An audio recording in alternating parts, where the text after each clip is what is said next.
Hello, Aquarius. Welcome to your love reading. Okay, so obviously we are going to be working with the Psychic Tarot of the Heart by John Holland. Before we get into that, let me introduce myself. My name is Intuitive Deborah, aka the Glammy Witch. And I wanted to tell you a little bit about a specialty package that I've put together with two incredible friends of mine. You can find them on YouTube and on Facebook. Marion Moore from Akashic Inspirations and Ron Schaefer, Simply Intuitive. And I believe on YouTube, he's just Ronald Schaefer. And so these packages that we put together 4 packages. And they are all 1-hour Skype sessions, each one of them. And each one of these sessions is with all 3 of us on a 1-hour Skype session. The minimum packages start at $60. And you're not going to find that anywhere, okay? Both of them are Akashic readers. And my readings alone are $55 for a half-hour reading. So if you're looking for a really something that's of value, I would definitely check that out. intuitivedeb.com, specialty suites. And like I said, we have different packages. Past life regression. Well, the one that we're working on now is Lakshmi, prosperity and abundance, bringing in your abundance, working on removing those blockages. And we have one that's on soulmates, attracting and calling your soulmate, finding out information about your soulmate. So really, really interesting packages you won't find anywhere else. Okay, so let's get into the some of the energies that are going on for April. Right now we are in March, right? So we are leaving a lunar eclipse. So the lunar eclipse is in Libra. So hopefully, I'm hoping that the Libra is going to bring in balance to the April energies, right? So April 7th, we have a new moon. April 21st, we have a full moon. Mars is going retrograde in April 17th. Mercury is going to get ready to go retrograde, and I think Jupiter too. So it's going to be really interesting to see how these energies work and influence us. Okay, so how I break this down is we have 4 weeks in April. And so what we have, okay, so we're already starting out with a major arcana card. So this is going to be really, already right off the bat, an intensive month for you, okay? So this is the movement card. This says move, master. I'm sorry, I'm trying to read backwards here. But this is the master, and trying to master your heart, trying to master your emotions, trying not to, let your ego get out of check, right? Because we control our egos. And if they get out of whack, it's because of ourselves, right? We have free will, and sometimes we blame ego for everything. So this is really about getting it in check. And so I wanted to read you the affirmation that goes with this card, okay?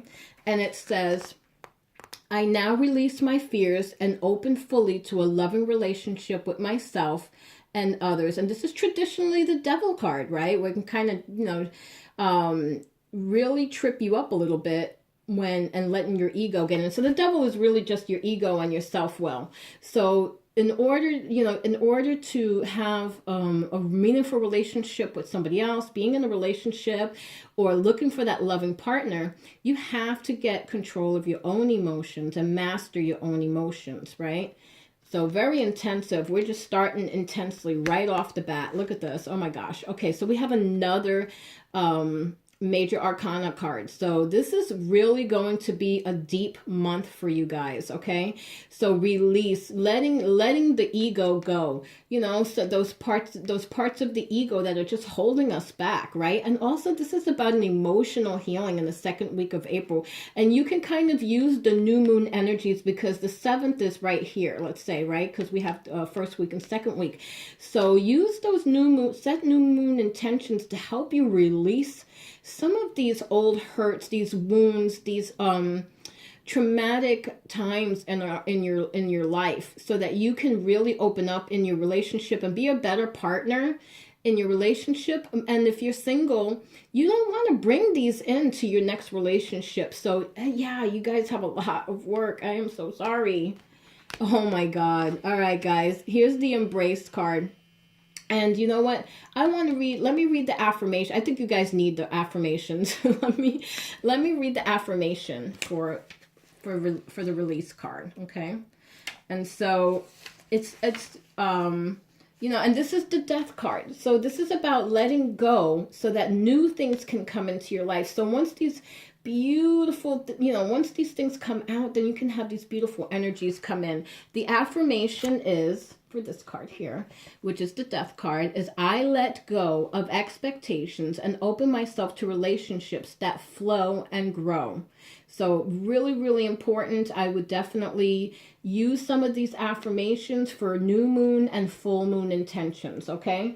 So the embrace card, you guys need all the affirmations you can get. Hold on. All right, so it gets better. The third week gets better because this is the world card, and I love this. Look at the energy that's coming off the card.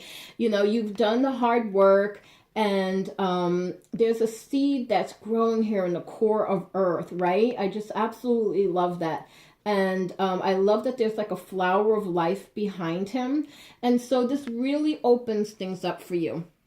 And the affirmation is, I acknowledge my many blessings and am open to receiving my heart's desires.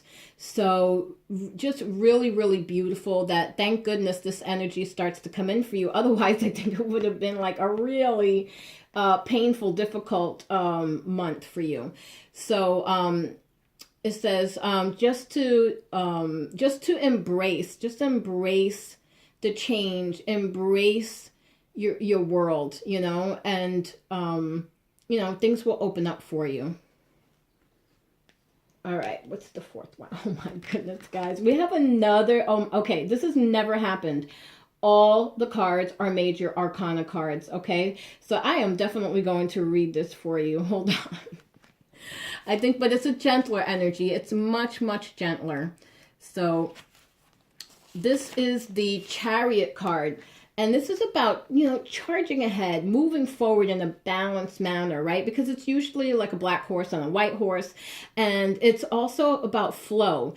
Because traditionally, I've seen in some of the decks that there's not even any reins on the horses. It's all about letting it flow, like leading without having to have like super control. And so, you know, let me read this. Okay. So it's saying that if you're looking for a relationship, go ahead, charge ahead, move forward. You know, if you want, that there are a lot of different ways to meet your soulmate. Don't keep yourself in a box and trying to, you know, open yourself up to other possibilities on how, you know, think outside the box, be a little spontaneous in your relationship. And if you're single and you're looking for someone to change up the ways that you're trying to do that. And it says, don't wait for others to make the first move or set the tone in a relationship. Take charge. And then, of course, the affirmation is, I take charge of my relationship. So, you know, and again, this is also saying that if your relationship you feel like it's draining you, then maybe it is also time to move on. Okay. So very cool, guys. Starts out really intensely, but then it kind of, thank goodness, it eases up at the end of the month. Again, if you like what you see here and what you've heard, go ahead and hit that subscribe button. You can find me at intuitivedub.com, and I will see you next month.